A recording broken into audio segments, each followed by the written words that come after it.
You straight up cuckooed that dude, bro. Oh my God. You've got all your Charger gear on because Feeling fresh as hell. Well, you guys better enjoy it.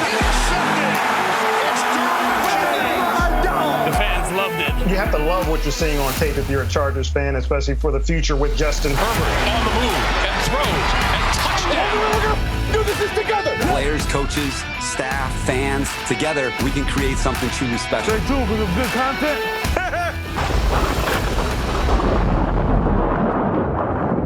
Well, hello again, everybody. Welcome back to the Charger Chat. I'm your co-host, Will Dunkston, with my buddy, Kev Duggan. Where's Kyle? Where is Kyle? I think Kyle is still face first in a toilet right now.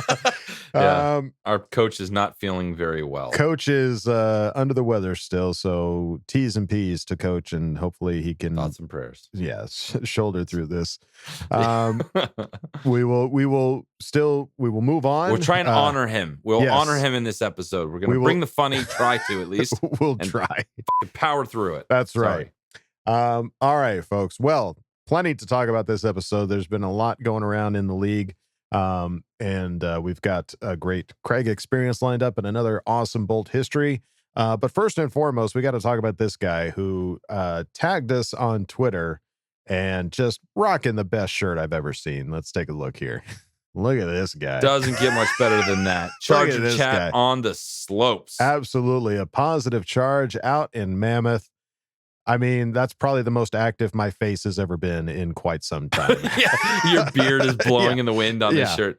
And dude, look at the pants, the powder blue snow pants. Yes. This is next level. Absolutely. I'm very proud of you. He's head to toe ready to go. Oh man, that's awesome. A positive charge. Thank you for representing the Charger Chat out on the slopes where there's still snow. I love it. Love it. All right. Now let's take a look at what else is going on around the league. We kind of touched on this last episode, but the big news was Davante Adams going to the Raiders, and Raiders giving away 2 prime 2022 picks for Davante Adams and taking on that massive contract, which is going to end up being, what was it, like $28.5 million? He's the highest paid wide receiver in the league. Yeah.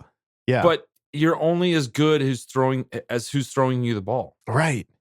And you got Derek Carr, man. I know. He might be your buddy, but you got Derek Carr. You decided to turn down, and I think he turned down a good amount of money from the Green Bay Packers to go play with his buddy. And I don't know. I don't see anything really. You're gonna become an average, above average guy. Like you'll have have some good games, but it's not going to be like, Aaron throwing you the ball. It just isn't. This is one of the few moves in the AFC West that I was like kind of confused by and not as threatened by, if that makes sense. Yeah.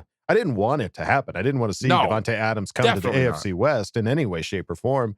But at the same time, I was like, Derek Carr's your quarterback, man. Like, I'm not saying that he's just dog shit, but like, he's not on the same level as Aaron Rodgers, man. No. Like, they're not mentioned in the same breath. So like, and he's fantastic. He's still going to be really good. He's just not going to be and he'll make Derek Carr look better. Sure, but he's not going to be, the amount of money they're paying for him is not going to be worth it. I don't think so. Because of your quarterback. It's just not going to be worth it. Right. I mean, yeah, with the Chargers getting the defensive players that we've gotten, I don't think he's going to have enough time to throw to Davante Adams. He's going to get swallowed up by Khalil Mack and Joey Bosa before it happens. So, amen. Yeah. So I didn't want to see it. It happened, but at the same time, I'm really not that stressed about it. I'm more worried about Russ. I'm more worried about Russell Wilson. A little bit, yeah. Like that was a bigger thing for me. Like the Broncos are always good defensively, and now they have they haven't had a quarterback, since Peyton Manning. So now they have one, and shit.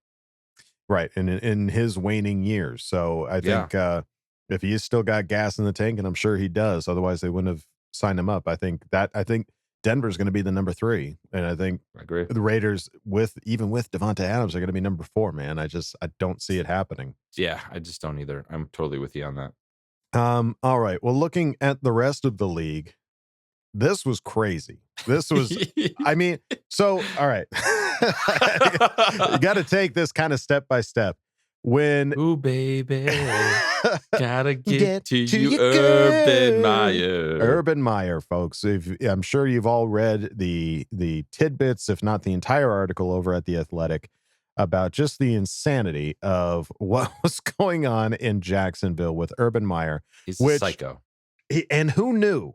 Who freaking knew? We were looking at the Urban Meyer going like, yes, he's going to bring some culture to the Chargers. He's going to bring a winning attitude. We want Urban Meyer. I guess Brandon Staley would be okay. Bullet, dodge it. Holy shit. Dodge that bullet, brother. Like, I mean, dude, you dodged a barrage of bullets. This wasn't just like one weird thing. This wasn't just the melee getting caught at that bar, you know, with a lady grinding on him or anything like that. Like this was a whole slew of mess. And so we're going to read a little article here about Urban Meyer, and Kevin requested that I use my German voice. So great success. Great success. I love thee. While most players adopted an attitude of minding their own business as Meyer's behavior grew more bizarre, it grew harder to ignore some of his unusual actions. For instance, Meyer insisted that Tim Tebow have free reign of the facility and practice field long after he had been cut. Weekly Tebow Tuesday-themed days were mandatory, even where every player in practice donned Tebow's professional number 85 jersey, while Coach Meyer would wear his tactical jean shorts and patrol the field on his NFL-branded scooter, screaming, "Get some!" at injured players. Oh my God. The last straw was when Urban tried to require players to sign mandatory competitive chastity pledges, where players swore to abstain from all sexual activity between December and May to avoid any possible missed games due to the impending birth of a child. That one may have been a little ahead of its time, Urban said when reached for comment. Holy shit. He is crazy. Out of his mind. So he's crazy. This article is filled with insanity. Like, talking about, I mean, other people have talked about it. Like, he didn't know who Aaron Donald was. He was like, this number 99 guy is probably going to be a problem, right? Like, yeah, no shit. The guy that's been the defensive player of the year multiple times, yeah, he's going to be a problem. What the hell? Shit, like, I can't believe Tebow Tuesday. That's insane. It was funny because we were making jokes about this, and we went on that. Oh man! Like last year in the preseason, we went on like a podcast where it was like all of them. It was like Guilty as Charged, us, and we kind of all represented a coach we wanted to get hired. Yeah, the Guilty as Charged guys put it together, and I was playing Urban Meyer. Yeah, and my whole I went in as like had a thing. Was that I'm bringing Tim Tebow back, and he's my favorite thing in the world. And that is absolutely still the truth. And who knew how much of a fan he really was? Holy shit. Cutting him. And Tim Tebow would not have had a problem with this this contract, the competitive chastity pledge. Oh, sure. So I'm just saying, like, that's why he's probably okay. He probably came up with it, and Urban was like, that's probably a good idea. That's a good idea. We should do that. Timmy Tebow. I can't believe what else this. you got? Cutting Tim Tebow and still making Tebow practice, or letting Tebow practice and making everybody wear a number 85 jersey. What the ever-loving hell? What's wrong with this guy, man? He is unstable. It was, I mean, it's a complete 180 to what we thought what we hoped for to get in a coach. When we were watching the interviews and everybody that talked about him going like, oh yeah, he really, strives for success and pushes to win and, all this other like great stuff. And he seems like a level-headed dude, but you start to, first it was, God, it's just insane the amount of shit that happens with this guy. This guy's a made-for-TV movie, dude, at the very least. What this shows me is like, it is crazy what college players are willing to put up with. Because that he did crazy shit like this to his college students. Well, I think it's interesting. There was somebody that in a comment about something that said exactly what you said, was like, I can't even imagine what he would have done in college. And it was like, in college, he was winning. So I don't think he felt like he had to necessarily push the players to do the crazy shit. Like Jacksonville was not winning. And I think he just like fell into a pit of hell of just like, I can't win. Like, if I were to bet next year, the Jaguars are going to be so much better. Oh, easily. Because this is so clearly that this was a kamikaze pilot effort of destroying a team. And it's just, this seems like a joke. And when you read it as a German, I was like, this is a joke. We're joking, right? This can't be real. This can't be real. No. No. I mean, and there's so many other things that are just batshit insane. And there's still like the Lambo that talked about him getting kicked by Urban Meyer, like kicked. This is a grown ass man trying to do his job, and you're kicking him, the kicker. Like, honestly, like I feel bad for the entire team. I feel really bad for Trevor Lawrence, man. Like that guy was supposed to come out and be the quarterback. And he is going to be so much better next year. Think so? I think this coaching hire for Urban Meyer was just could not have been the worst thing for that quarterback. I mean, it was it felt like an experiment, and we should have seen the writing on the wall when we saw like previous coaches that come from college that just can't quite make it in the NFL. It's like, oh, come on. It's Urban Meyer, gang. He could do it. Yeah. He's a go-getter winner. Who's Aaron Donald? Yeah, he's still got it. We're not worried. Yeah, it's fine. It's fine. He's just having a moment. Yeah, absolutely insane. Go check it out at The Athletic.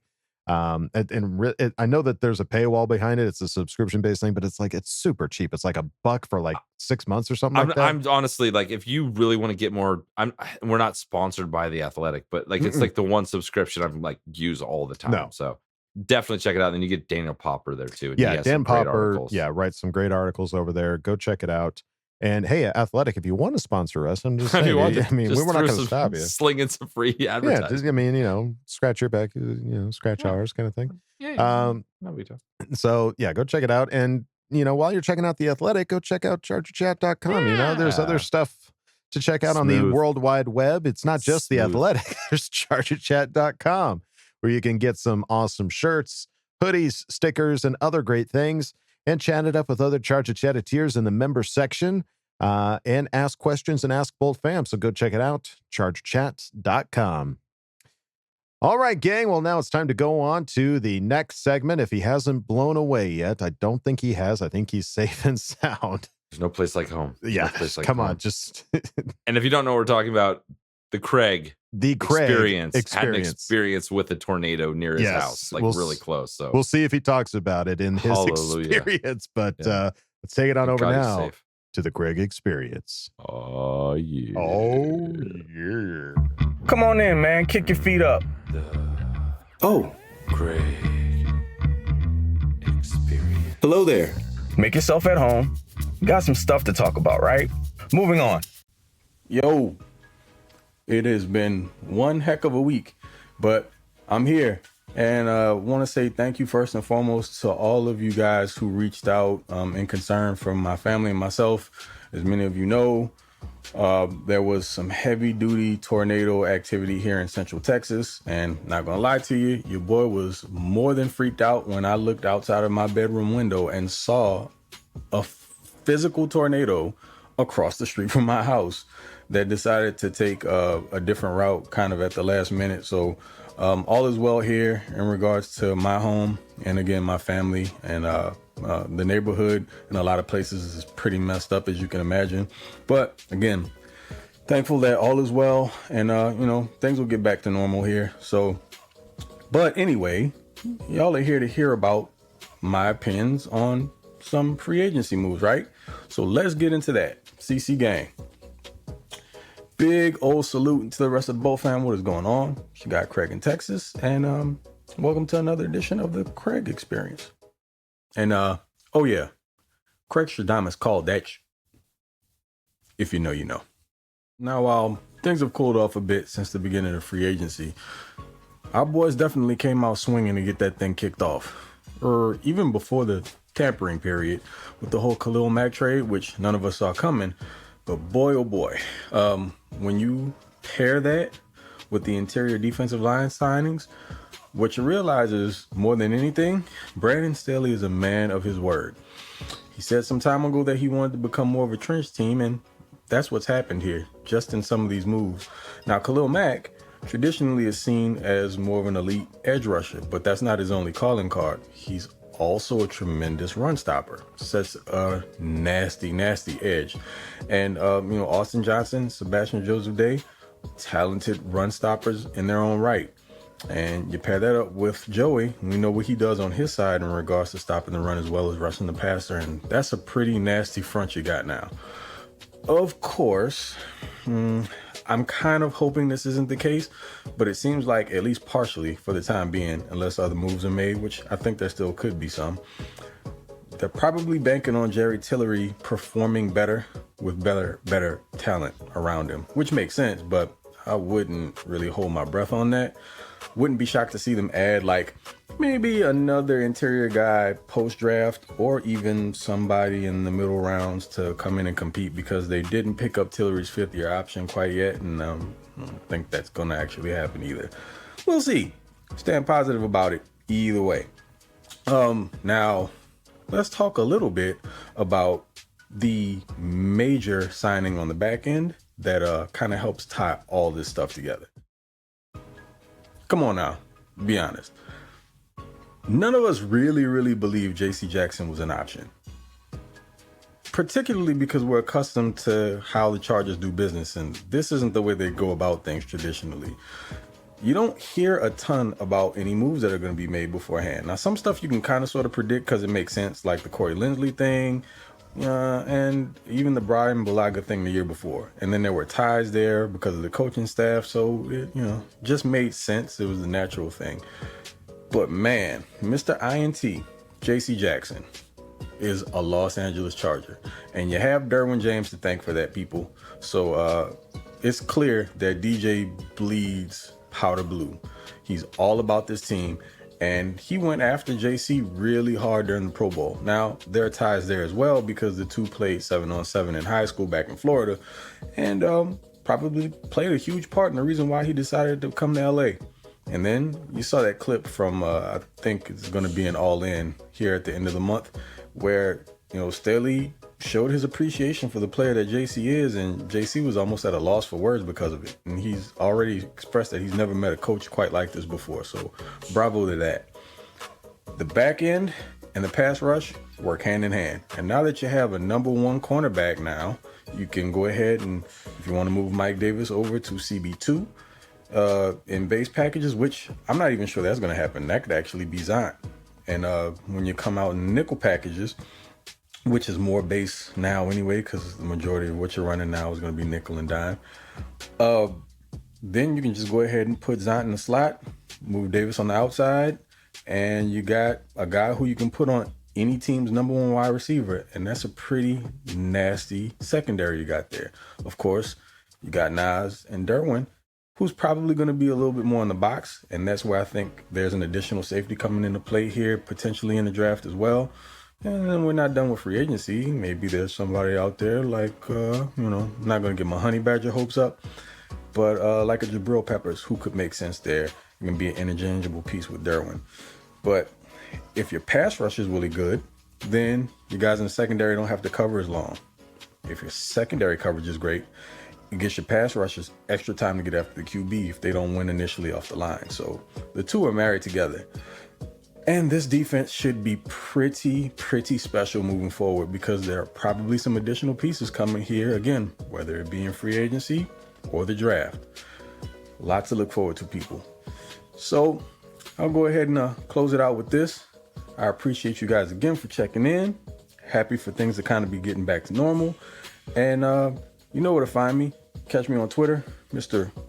TOP_FLYT3. Or over on the flight deck at Charge It to the Game, which I have something new coming there shortly. I know it's been a couple weeks, but the boy's been a little busy. Bear with me. Fellas, no questions. Just appreciate you as always. And I'll catch y'all later. You know what it is. It's Mr.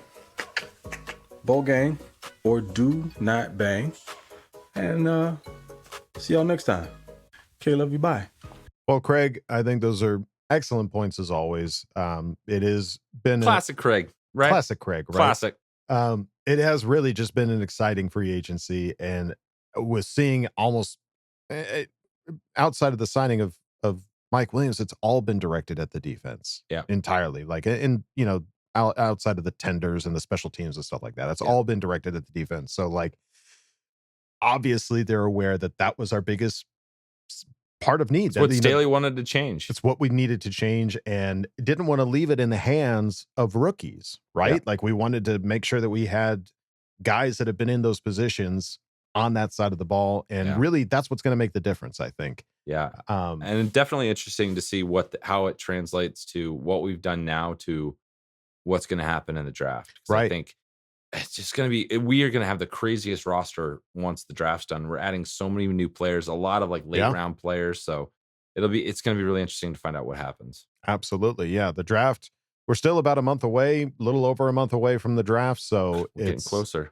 We are inching closer. We've got, 4 more weeks, give or take, to get to the draft. So it's that time of year. We get excited, but still it's like, I don't know who we're going to pick. It's really just going to be, it's going to be tough to call it, to see what position we go with. But Craig, as always, dude, thank you. Thanks, Craig, for coming on and sharing your words of wisdom with us. Love to hear it. And let's go on to the fifth Beatle of this Charger Chat podcast. It is time for Bolt History with Mike Modlin. Teach us something. Teach us something. I dare you. I double dog dare you. Double dog dare you. Remember like it was yesterday. In comes this whirlwind, Don Coryell. So see the San Diego Chargers and see spectacular professional football at its best. Into the end zone, Charger fans are witnesses to history. What's up, Bolt Gang? Welcome back to Bolt History. I'm your Charger Chat historian, Mike Modlin, and today we're literally going to be talking about Bolt History, the history of the Chargers. Since we haven't done that yet, as you probably know, they started in 1960 as the Los Angeles Chargers, but did you know they actually have a birthday? August 14th is the Chargers' birthday, and August 14th, 1959, then Baron Hilton, a 32-year-old business executive who worked in a hotel chain for his father, Conrad, who had founded the Hilton Hotels. You've probably heard of them. He was a 32-year-old executive working for his dad, was awarded a franchise by Lamar Hunt, who had founded the American Football League, the AFL, in 1959. Lamar Hunt, as you may know, was also the original owner of the Kansas City Chiefs. He had awarded Baron Hilton the franchise in 1959, and they began playing in 1960 in the Los Angeles Coliseum. And even though they had won the Western Division in 1960 in the AFL, the Chargers received hardly any fan support in Los Angeles.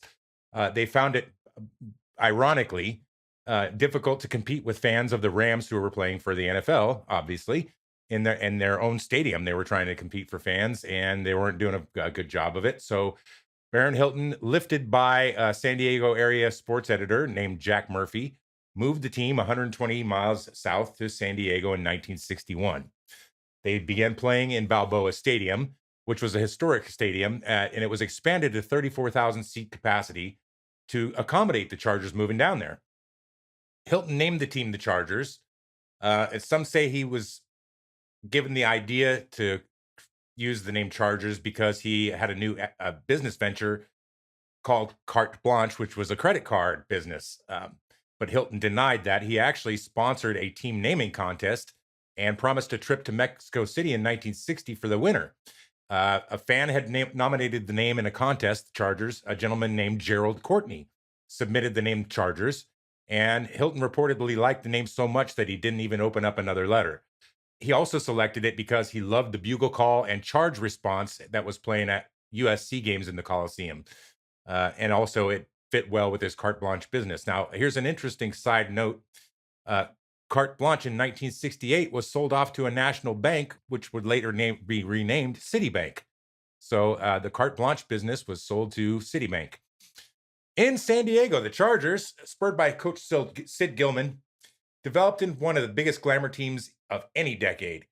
Gilman's first teams were high-scoring, crowd-pleasing juggernauts that won divisional championships 5 of the first 6 years of the AFL's existence. And obviously they won the American Football League championship in 1963 with a 51-10 victory over the Boston Patriots. And they had stars like Lance Allworth, Keith Lincoln, Paul Lowe, quarterback John Hadle. And that not only made the Chargers a winning team, but they also provided impetus, and respect for the AFL that was fighting a life and death struggle with the well-established and well-funded NFL. Gilman, Allworth, tackle Ron Mix, and they were all members of the Pro Football Hall of Fame, believe it or not, all those early 60 stars.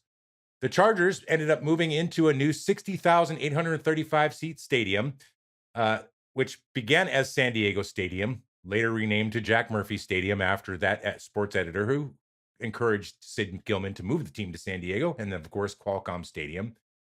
While the new home assured the future of pro football in San Diego, the team itself didn't win another championship. Gilman suddenly retired from coaching because of failing health after 9 games in 1969. And he did coach 10 more games for the Chargers in 1971, but the glory days were over by that point, and they could not be duplicated. Sid Gilman's 87-57-6 record in 11 seasons in San Diego is easily the best in Chargers history. Only one other long-term coach in San Diego, Don Coryell, had a winning record. Coryell compiled a 72-60-0 record during his 1978 through 86 tenure. The Chargers won AFC Western Division champions in 79, 80, and 81, and reached the AFC Championship game the last 2 seasons. During that period, Coryell and his Chargers played the same kind of exciting football that made Gilman and the Chargers of the early 60s so exciting. They were emphasizing the pass-forward offense, forward pass offense, I should say. The offense was referred to as Air Coryell, as you probably know, and a future Hall of Fame quarterback, Dan Fouts, was the man who made that offense go. His targets included such Hall of Famers as Charlie Joyner and tight end Kellen Winslow. The Chargers also advanced to the second round of the AFC playoffs in the strike-shortened 1982 season, but then dropped out of contention for the next 10 years. Bobby Ross from Georgia Tech became the new coach in 1992 and immediately led the Chargers back to the playoffs, capturing the AFC Western Division title. 2 years later, the Chargers defeated the Pittsburgh Steelers 17-13 in the AFC Championship game before losing terribly to the San Francisco 49ers in Super Bowl 29. Baron Hilton sold the Chargers to Gene Klein in 1966. Gene Klein, in turn, sold the team to Alex Spanos in 1984. And then the Spanos family obviously moved the Chargers to Los Angeles in 2016.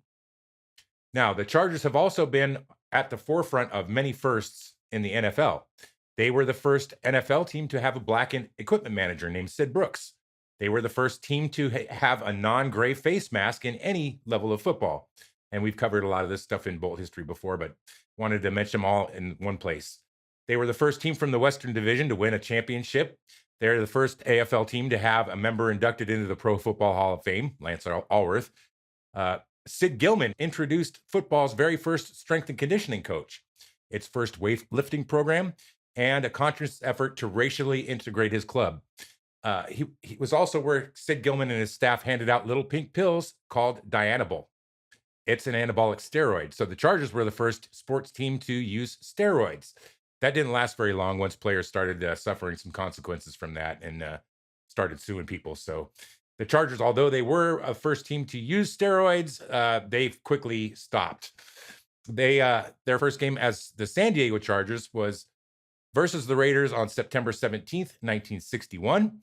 And their final game in San Diego was versus the Chiefs in 2016. The Chargers have played 62 seasons, 1960 through 2021. Their all-time record is 468 wins, 470 losses, and 11 ties. Their playoff record is 12-18. The numbers retired by the organization include 14, Dan Fouts, 19, Lance Allworth, 55, Junior Seau, 21, LaDainian Tomlinson, and interestingly enough, 74 was retired for a short period by the Chargers. It was when Ron Mix retired. But then Ron came out of retirement and went to go play for the Raiders. So Gene Klein, knowing how much he hated the Raiders, he unretired that bitch. So 74 is still in play, even though it was retired for a short period of history, or a short period of time in Chargers history. That's it for this edition of Bolt History. Always remember to stay bolted. Okay, love you, bye. Wow. Unretire that bitch. Unretire that bitch. Get it out there. I don't care who wears it. Somebody wear this number because it is not retired anymore. Done. What a crazy story. I honestly didn't know about the Jack Murphy story. As he was talking about it, I was like, I wonder why they named it Jack Murphy. And now I know. Yeah, it's interesting. That is an interesting story. And the steroid business. Yikes. Yeah, I didn't hear that one. I didn't know that one. Trailblazers. Trailblazing.